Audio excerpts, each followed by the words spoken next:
என் பேர் ராமகிருஷ்ணன். சேலம் புறநகர் மாவட்ட மாணவணி செயலாளராக இருந்தேன் ஏடிஎம்கேல. நான் எடப்பாடியை சேர்ந்தவங்க, பஞ்சாயத்து தலைவராகவும் கவுன்சிலராகவும் இருந்தவன். அம்மா சின்னம்மா வருகைக்காக காத்துட்டு இருந்தோம். 8 ஆண்டுகளாக காத்துட்டு இருக்கிறோம். அம்மா வருகை புரியணும், அம்மா இந்த கட்சியை காப்பாற்றணும் அப்படின்னு நினைச்சோம், கட்சிக்காரரை காப்பாற்றணும்னு சொல்கிறோம். எடப்பாடியிலேயே கட்சிக்காரெல்லாம் ரொம்ப நொந்து போய் கிடக்கிறாங்க. கிட்டத்தட்ட 15 ஆண்டா ஒரு சட்டமன்ற உறுப்பினர்னு ஒருத்தர் இருக்கிறார், அவர் சந்திக்க கூட முடியாது. அவர் பேர் தான் ஊருக்கெல்லாம் அவர் எக்ஸ் மினிஸ்டர், முதலமைச்சர், எக்ஸ் முதலமைச்சர், இப்போ எதிர்கட்சி தலைவராக. ஆனால் பொதுமக்கள் யாரும் அவர் ஈஸியாக அணுக முடியல, மக்கள் குறைகள் கேட்க முடியல. அந்த மாதிரி ஒரு சூழ்நிலை இருக்குது. கட்சிக்கார யாரும் மதிக்கிறது கிடையாது, கட்சிக்கார யாரும் பலனடை கிடையாது. அந்த அளவுக்கு போயிட்டு இருக்குது. சின்னம்மா வந்துடணும், கட்சிக்கு சின்னம்மா பொறுப்பெடுக்கணும், சின்னம்மா இந்த கட்சிக்கார எல்லாத்தையும் காப்பாற்றணும். அந்த நிலைமைக்கு தான் இருக்கோம். கிட்டத்தட்ட 8 ஆண்டுகளாக நான் கரவேஷ்டி கட்டாமல் இருக்கோம். அம்மா பதவியேற்றாதான், அம்மா பொறுப்புக்கு வந்தால் தான் கரவேஷ்டி கட்டணும்னு நான் காத்துட்டு இருக்கிறோம். அம்மா பறவைக்காக விருப்பம். அம்மாவை இன்னைக்கு சந்திச்சு அம்மா கட்டாயமாக இந்த கட்சிக்காருக்காக இன்னைக்கு வரணுமா அப்படின்னு கேட்டுக்கிட்டோம். அம்மாவும் நல்ல ஒரு முடிவு எடுத்து சொல்றேன்னு சொல்லியிருக்காங்க.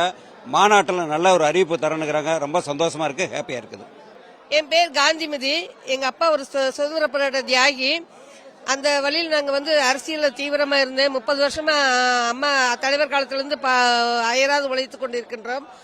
அம்மா மறைவுக்கு பின்னாடி சின்னம்மாவின் பதவியை பார்த்து முகநூலில் ஒரு பதிவு போட்டதற்காக எனக்கு சதி செயல் செய்து என்னை சாலை விபத்துல ஏற்படுத்தினாங்க. அதுல இருந்து நான் மீண்டு இன்னைக்கு அம்மாவே தெய்வம்னு சொல்லி இருக்கிறோம்.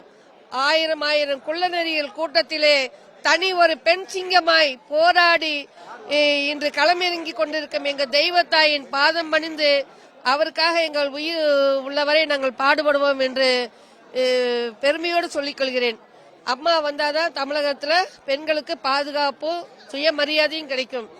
இந்த திருட்ட மாடல் ஆட்சியில பல தவறுகள் நடக்கின்றதுங்க. பெண்களுக்கு பாதுகாப்பே கிடையாது. குழந்தைகளா இருந்தாலும் சரி, வயசானவங்களா இருந்தாலும் சரி, பாதுகாப்பு இல்ல. அதுக்கெல்லாம் காவல் தெய்வம் எங்க புரட்சித்தாய் சின்னம்மா வரணும். அவங்க தன் வாழ்க்கையை அம்மாவுக்காக அர்ப்பணிச்சவங்க. இன்னைக்கு எங்களுக்காக அவங்க தமிழகத்தில் உள்ள பெண்களுக்காக அவங்க அரசியலுக்கு வரணும், எங்களெல்லாம் பாதுகாக்கணும். எங்களுக்கு காவல் தெய்வம் அவங்க தான். நாங்கள் உயிரில் வரைக்கும் அம்மா பாதம் பணிந்து இருப்போம்.